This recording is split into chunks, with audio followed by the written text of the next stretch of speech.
துரதிர்ஷ்டவாதி யார் என்று சொன்னால், சுபுடைய நேரத்திலே யார் சுபுடைய தொழுகை ஃபர்லான தொழுகை தொழுவார்களோ, யார் சுபுடைய ஃபர்லான தொழுகை தொழுவார்களோ, அல்லாஹ் அவருடைய வியாபாரத்தில் பரக்கத் செய்கிறான்.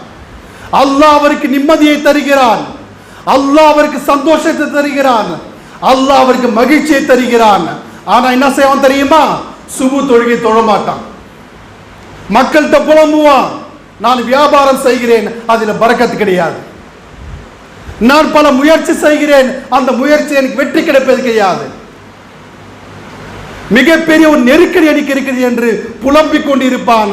ஆனால் அல்லாஹ்வின் தூதர் சொல்றாங்க, சுபுவுடைய தொழுகை தொழுது கொண்டு நீ வெளியே புறப்பட்டால் உனக்கு எல்லா விதமான பரக்கத்தும் அபிவிருத்தியும் அல்லாஹ் உமக்கு வழங்குவான்.